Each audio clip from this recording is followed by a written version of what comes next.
They say when you hit rock bottom, the only way is up. You see, there's a choice right there too. You either choose to stay there or choose to go up. If you think there is no hope, there isn't. If you think it's the end, well, it is. If you think you'll get up, you will. And if you think there's a light at the end of the tunnel, there is. If you seek, you shall find. It is all on us. Watch my next guest, Bijoya, unravel her story. Living the dream that she thought was her own, only to discover that it wasn't after a major injury. I'm Candy, and thank you for tuning in to Candid with Candy. I appreciate each of you watching my show. Do not forget to like, subscribe, and share. Good morning, or actually, good evening to you, Bijoya. Thank you so much for coming to Candid with Candy. I am very, very pleased to have you. Very happy to be here, Candy. So, we'll jump right in. Sure. And I actually wanted to take you back to, you as a child or a student. I know that you, like most of us, right? There was a lot of, pressure when it came to education, and it does affect different people in different ways, right? For some, they become really, really successful, and they give all the credit to the kind of pressure that was given to them because they work best under pressure. And for some, not so much. So we'd like to hear about your journey, and that's the first question. We'll take it from there. My father was in the bank, and I was born in the steel city of India. It's called Rourkela, which is in Orissa. And this is a small city that we're talking about, Candy. And the good thing about small cities is you see a lot of people coming from there who have the fire in their belly to achieve something because we have an aspiration. So I have that as well. And also because I come from a refugee background, and that fire was even, angrier or more aggressive. And I wanted to achieve, I want to do well in my career, in my life. And in school, I think it's what can I say? The education system in India is not something that is teaching you to love yourself or explore yourself. Knowing yourself, forget about it. Just standing up for yourself or celebrating yourself was a challenge. All you were focused on two things. One is getting your grades right. Number two, so that you can have security. Now, security is something that you hear a lot from a smaller city if you come from a smaller town and a middle class family. Get good grades so that you can secure a good place in a college, in a good college. Get a good certification so that you can get a better job. You can get a secure job. Everything is about security. Get married so that you can be secure. Have children so that you can be secure. So the concept of security is literally drilled in our heads. But while I was questioning a lot in school, education system can have, we are not allowed to question too much because you're not really appreciated if you are somebody who questions, has a lot of questions and is uh, questioning the status quo. So yeah, this continued until I finished school and I moved out of Orissa. So are you saying that though you didn't really question, but that curiosity was there already? Yes, yes, Candy, because you see it in your family, you see it amongst your parents. There's so many, what should I say?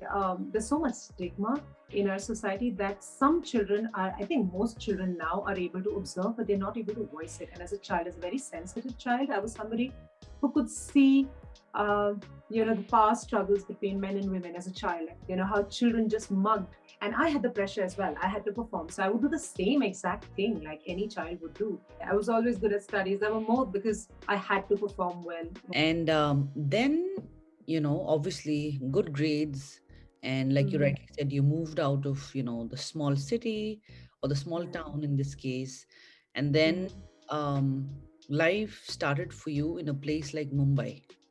So tell us about that shift. Mumbai happened after NID, where I got educated as a designer. And NID is a place, if you know a little about NID Ahmedabad, it's a place which has the best of the artistic brains from the world into a class which has maybe 60 students per class.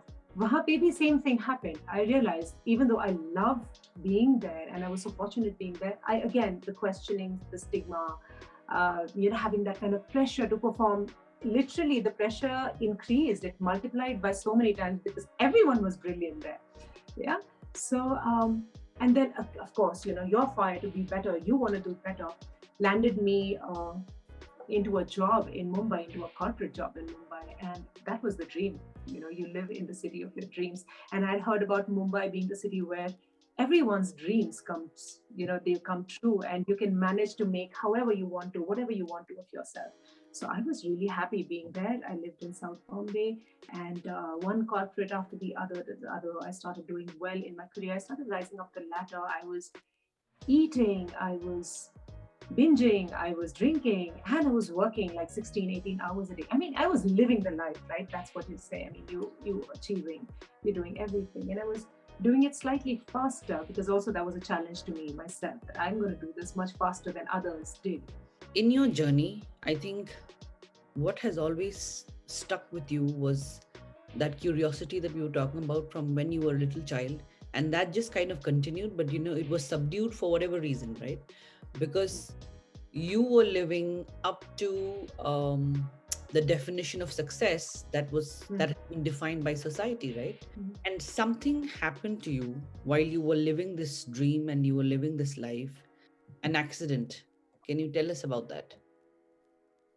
So obviously, the kind of life that I was living in Mumbai was doing no good to my health, my physical, mental, emotional health. It wasn't because I was never pausing to really look at it or think of how it is going. I would never question myself. I would just keep achieving one project after the other, keep pushing myself night after night.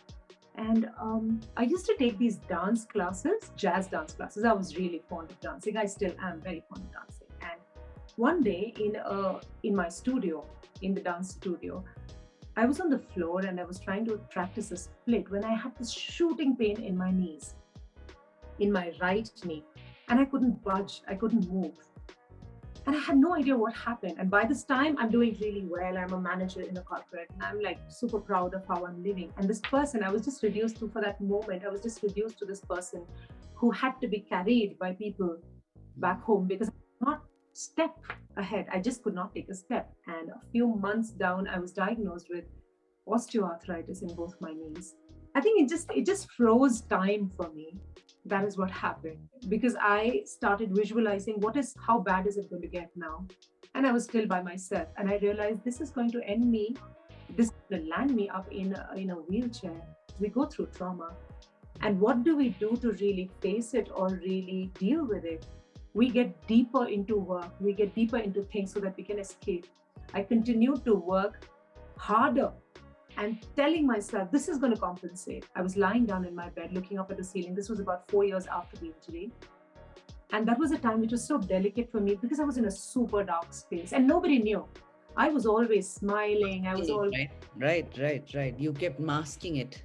what happened is after I think the accident, I realized that I never questioned what is physical health for me. Mm. What is health for me? What is financial stability for me?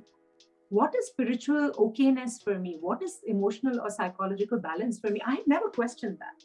For me, the only thing I knew was making money is going to make me successful, and that success will give me everything that is going to make me peaceful. Why did I was the fittest person? I was a strong person. What happened to me?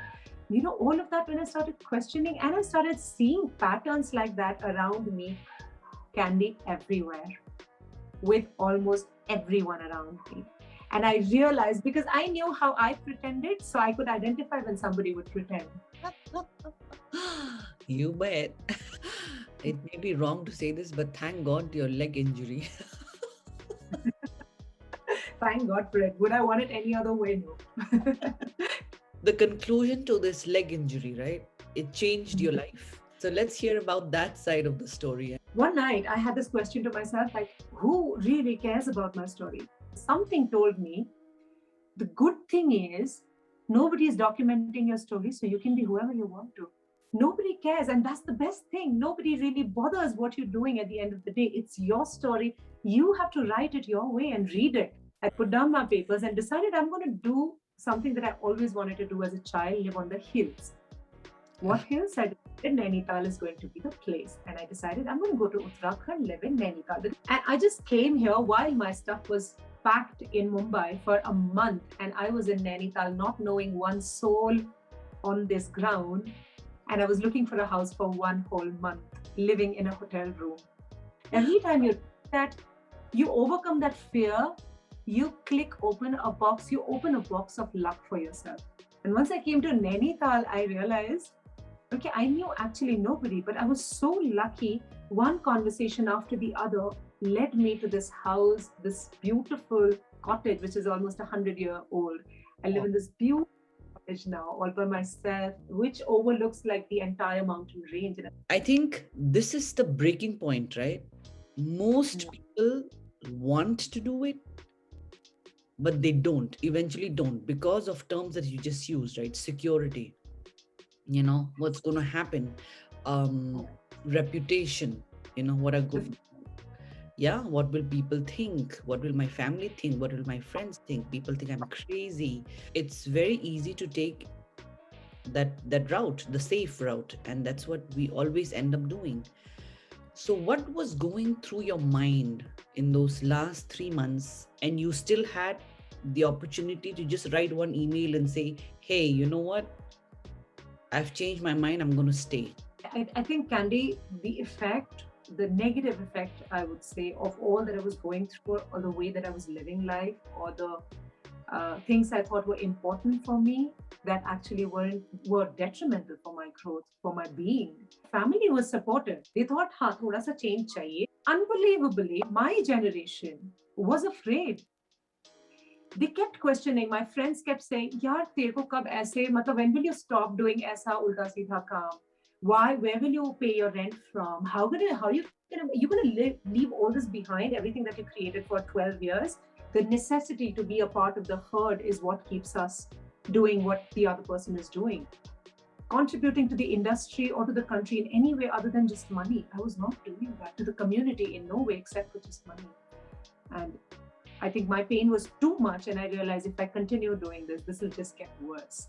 And I need to get out of this. I need to do something that is a deeper call for me. No, and that's a very bold statement that you made, right? Contributing to the economy. That's all you did. That's what you felt. So then now, fast forward back to Nainital. The beginning, right? The steps. Right now, everything is good. You have your yoga studio and people are coming. But what I also want to understand is, the struggles, right, at the beginning, right? The first one being not being able to find a house. What I also want to point out there is, being a woman, unfortunately, whether it's in India or anywhere else in the world, when you make such bold steps, safety, then you can't be stupid about it, because a lot of things can go wrong.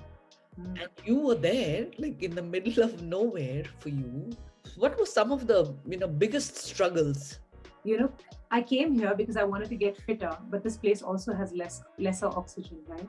And I'm not walking so much. And I had put on like 20 kilos in Mumbai. When I came here, I was like 20 kilos extra.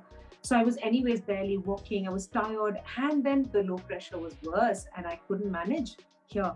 And I was questioning myself, can I do this? And I used to get nosebleeds, like regular nosebleeds for the first 3 months that I stayed here. Also, Candy, what I realized is when any woman, like because I want to come back to that point of being a lady, people would consider you as too effervescent to be serious. So I did get that from a lot of people. They would not understand that you would come here for a serious purpose. And people who did not understand, I was very clear in my head, I will cut them off my life. And I think I got so lucky, Candy, with the house, with my landlords. They just accepted me. They started celebrating someone who does this. I myself am from the hills, right? So I can relate to it, and just that sense of community that you have in the hills, the camaraderie that you share. Though you're alone, you feel safe. You know what I'm saying? Because Exactly. uh, you know you eventually did what you wanted to do, and look at you now. I mean, you're glowing. You are full of life. You've chosen that positivity, right? I mean, it's a choice that we all have to make. and and I'm sure that your family, they are equally happy, and just hearing your voice is enough for them to know that, oh my god, she's so happy. So, yeah, you're so Yeah. right. How has things changed for you, be it your relationship with your folks back home, your parents, your good friends, and your relationship with yourself, right? The silence that I committed myself to, silence in a place like this, yeah, it's very silent. I chose this. I chose to listen to me. I said, nahi yaar, sunna hai. What is this andar ki baat? What is this struggle? Sunna hai. And once I started listening to it, I started realizing, can be one very interesting thing that I am a part of the system. I am questioning the system. I am finding faults with the system. I have issues with how things, I was raised or things around me, society by large, but I'm a part of it. So if I have to understand it and change it, I have to connect with it. I have to accept that I'm part of it. I cannot say I'm standing outside and recognizing there is this separate entity. I am not that. The moment that happened, I think I started seeing everybody's struggles and issues deeper. I just started noticing people, and I would understand if someone's mean to me, rather than taking it as hurt upon me, I would look at them and I would try to understand what is causing that hurt. And that's when I thought I could take up a role of being somebody who could probably listen, hear others, or communicate, give them an opportunity to speak. And my relationship with my parents got so much better. Once in maybe 15 days, I would speak to them. And now I speak to them almost every day. The amount of love, support, friendships that I've made, bonds that I've made, I touch wood.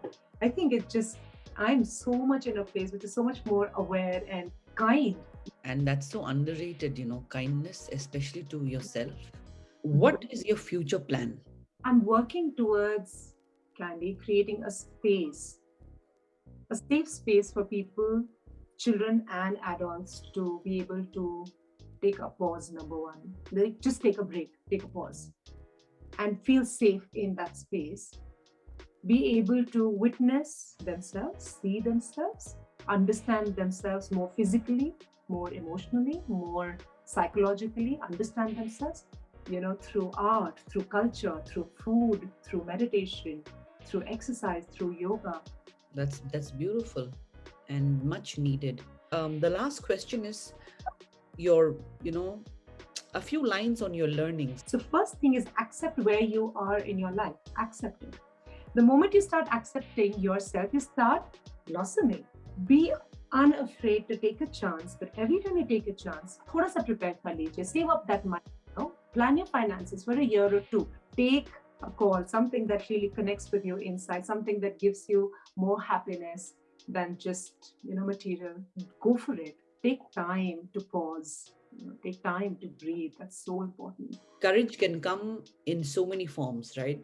It could come through, you know um tears. It can come through, a shaking voice. It can come through so many ways, right? And people just don't recognize that. And I think your life is one such life that we can learn so much from. And we're just really happy for you. I'm just really happy for you. Thank you so much, Candy. Candy, there's this something that I would like to say when you said this about courage. My maid and a couple of other women that I've met here who are struggling through abuse, violence, financial issues, they started taking inspiration from the fact that I live alone and I make money and I come from another city, not even the same culture. And I see these women taking a call. They're going ahead and they're talking to me. Hum agar ek dukaan khole kaisa hoga? This is success for me. This gives me that peace.